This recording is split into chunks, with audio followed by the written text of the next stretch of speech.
अस्सलाम वालेकुम, मैं हूँ शाइस्ता शहजाद और आप देख रहे हैं मेरा यूट्यूब चैनल शाइस्ता टॉक्स। आज की वीडियो में एक इंतहाई अफसोसनाक वाक़े के हवाले से बात करने जा रही हूँ, जिसके ऊपर सोशल मीडिया पर बहुत ज़्यादा बात हो रही है, ट्विटर पर भी इस वक्त ट्रेंड कर रहा है और डेफिनेटली सब लोग इस चीज़ को इंडोर्स कर रहे हैं और इस चीज़ के बारे में एक्शन लेने के बारे में बात कर रहे हैं। वाक़या पेश आया था सरगोदा की एक रिहायशी बच्ची है, 14 साला घरेलू मुलाजमा रिजवाना उसका नाम है, जिस पर बताया गया था कि तशद्दुद किया गया है सिविल जज की अहलिया की जानिब से। और अभी तक वो जो मुलाजमा है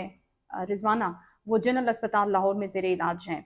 तो इस वाक़े की डिटेल्स क्या हैं, क्या रिजवाना के साथ हुआ, रिजवाना ने खुद अपना बयान भी जिस हद तक वो रिकॉर्ड करवा सकती थी वो भी पुलिस को करवाया, लेकिन उसकी हालत इतनी तशवीशनाक है कि अभी उससे बयान नहीं लिया जा सकता दोबारा से। तो इस वाक़े की डिटेल्स कुछ इस तरह से हैं कि रिज़वाना के वालिदैन, जिनका सरगोदा के किसी नवाही इलाके से ताल्लुक़ है, बहुत ही गरीब ख़ानदान है, उन्होंने एक एजेंट के ज़रिए, जिसका नाम रिज़वाना के वालिद ने मुख्तार बताया है, उसके ज़रिए इस्लामाबाद के एक जुडिशल अफसर के घर में उसको मुलाज़मत पे रखवाया। 6 माह कबल उनका बताना है कि मुलाज़मत पे रखवाया था रिज़वाना को। और उसके बाद इस्लामाबाद के जो सिविल जज हैं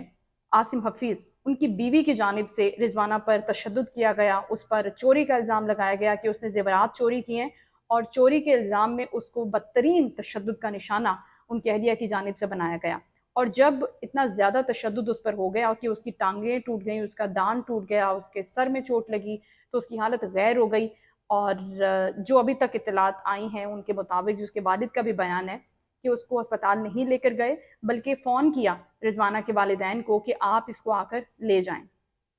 जब इसके पेरेंट्स वहां पर पहुंचे तो सिविल जज की अहलिया जो हैं वो अड्डे पर लेकर खड़ी थी बच्ची को, और उन्होंने इसके पेरेंट्स के हवाले इसको कर दिया और इल्ज़ाम वही लगाया कि इसने ज़ेवरात चोरी किए हैं, तो आप इसको ले जाएं, ये काम भी नहीं करती। तो काम ना करने का बहाना और चोरी का इल्ज़ाम लगा के रिजवाना को उसके वालिदैन के हवाले कर दिया। उसके वालिदैन का ये कहना है कि उस वक्त उस बच्ची की हालत बहुत ख़राब थी, लेकिन वो उसको लेकर सरगोदा चले गए। वहां पर जाकर उन्होंने फिर उसको क्योंकि उसकी हालत इतनी ख़राब हो चुकी थी, वो नीम बेहोशी की हालत में थी, तो वो उसको लाहौर के जनरल अस्पताल में ले गए। जनरल अस्पताल में लेकर गए तो वहां पर डॉक्टर्स ने मुआयना किया, इब्तदाई रिपोर्ट भी शेयर की, और इस इब्तदाई रिपोर्ट में ये बताया गया है कि रिजवाना के सर पर शदीद चोटें आई हैं, उसके सर में कीड़े पड़े हुए थे, उसका इलाज मुआवजा नहीं करवाया गया, उसकी टांगे जो हैं दोनों वो फ्रैक्चर हैं, दांत उसके टूटे हुए, मतलब बहुत ही बुरी हालत थी जो रिपोर्ट के मुताबिक अभी भी बताया गया है। और अभी जो रिपोर्ट आई है उसमें ये बताया गया है कि उसके प्लेटलेट्स बहुत खतरनाक हद तक गिरे हुए हैं और उसका ब्लड प्रेशर भी बहुत ज़्यादा लो है और वो शदीद खौफ के आलम में है, बहुत ज़्यादा डरी भी और सहमी भी है। दूसरी जानिब जब सिविल जज आसिम हफीज़ से रब्ता किया गया तो उन्होंने ये सारे इल्ज़ामात मुस्तरद कर दिए और उन्होंने कहा कि बच्ची ने मिट्टी खाई थी 1 महीना पहले, जिसकी वजह से उसके स्किन पर कोई इन्फेक्शन हो गया था। तो इसके अलावा जो सर पर उसकी चोटें आई हैं, जो ज़ख्म है, उसके हवाले से उन्होंने इल्ज़ामात की तरदीद कर दी कि ऐसा कुछ भी नहीं हुआ। उनकी जानिब से इनकार कर दिया गया। लेकिन अभी तक आसिम हफीज़ के घर के बाहर इस्लामाबाद वाले पुलिस तैनात है और कोई गिरफ्तारी अमल में नहीं आई। उनकी अहलिया भी अभी तक गिरफ्तार नहीं हुई इस हवाले से, और ना ही आसिम हफीज़ इस वक्त मंजर-ए-आम पर आ रहे हैं। तो आज शाम तक मामलात के कोई मुकम्मल करने की यकीन दहानी करवाई गई है। अभी जो लेटेस्ट अपडेट आई है उसके मुताबिक जो सिविल जज आसिम हफीज़ के वालिद हैं वो मंजर-ए-आम पर आए हैं और उन्होंने पुलिस के साथ बात की है और कहा है कि आज शाम तक मामलात को निपटा दिया जाएगा। लेकिन दूसरी जानिब एक जो बहुत ही तशवीशनाक चीज़ है वो ये है कि जो रिजवाना के वालिद हैं उनका ये कहना है कि पुलिस हम पर मामले को दबाने के लिए बहुत ज़्यादा दबाव डाल रही है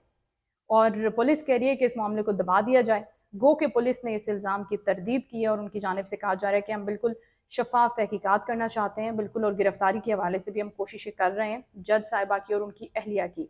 लेकिन अब जब सिविल जज के जो वालिद जो सामने आए हैं उनकी जानिब से कहा जा रहा है कि इस पूरे मामले को टैकल किया जाएगा, हैंडल किया जाएगा और आज शाम तक इसमें कोई ना कोई डेवलपमेंट हो जाएगी। अब क्या डेवलपमेंट होगी? अब जो जिन पर इल्ज़ाम है उनको सामने आना पड़ेगा, इस हवाले से उनके ऊपर जो मुकदमात दर्ज होने हैं उसको उनको फेस करना पड़ेगा, और जो भी इल्ज़ामात उनके ऊपर लगाए गए हैं उनको फेस करने के बाद जो भी एक कानूनी प्रोसेस है उसको फॉलो करना पड़ेगा। लेकिन दूसरी जानिब ये भी बातें हो रही हैं क्योंकि ये गरीब खानदान है और वो एक बासर ज़ाहिर है एक शख्सियत है, जुडिशल ऑफिसर हैं, तो ये भी ट्विटर पर लोग बातें कर रहे हैं और ट्वीट्स कर रहे हैं और सोशल मीडिया पर भी ये खबरें ज़ेर गर्दिश हैं कि अब सेटलमेंट की तरफ चीज़ें शायद चली जाएंगी। مطلب اتنا بھیانک تشدد، اتنا بدترین تشدد ایک 14 سال کی بچی کے اوپر ہوتا ہے، اور اس کے بعد غریب آدمی کو کچھ پیسے دے کر چپ کروا دیا جاتا ہے۔ ابھی جو سچویشن ڈیولپ ہو رہی ہے، ابھی رضوانہ کی حالت ابھی بھی تشویشناک ہے، وہ خطرے سے باہر نہیں ہے، اسے CCU میں رکھا گیا ہے لاہور کے جنرل اسپتال میں، اور وہاں سے بھی اس کی حالت کے حوالے سے کچھ اچھی خبریں نہیں آ رہی ہیں۔ تو یہ ساری اب تک کی ڈیٹیلز تھیں جو اس سٹوری میں ہوئی ہیں رضوانہ کی، کہ کس طرح سے وہ اسلام آباد پہنچی جوڈیشل آفیسر کے گھر میں، اور کس طرح سے اس پر تشدد کیا گیا، اور ابھی جو میڈیکل رپورٹ شیئر کی گئی ہے میڈیکل بورڈ کی جانب سے، اس کے مطابق بھی ابھی تک اس کی طبیعت میں کچھ بہتری ہوئی نہیں ہے۔ تو اب کیونکہ سوشل میڈیا پر اس چیز کو کافی ہائی لائٹ کیا گیا ہے، یہ ٹویٹر پر ٹرینڈ بھی کر رہی ہے سٹوری، تو ہوپ فلی اس کے اندر حکام بالا اور عدالتی امور، عدالتی نظام کو دیکھنے والے لوگ بھی اس پہ سو موٹو لیں گے، اور اس کے اوپر اس بچی رضوانہ کو کچھ انصاف مل سکے گا۔ آپ کا اس حوالے سے کیا کہنا ہے؟ اپنی رائے سے آگاہ کر سکتے ہیں، کامنٹ سیکشن حاضر ہے۔ ویڈیو دیکھنے کا بہت شکریہ۔ اللہ حافظ۔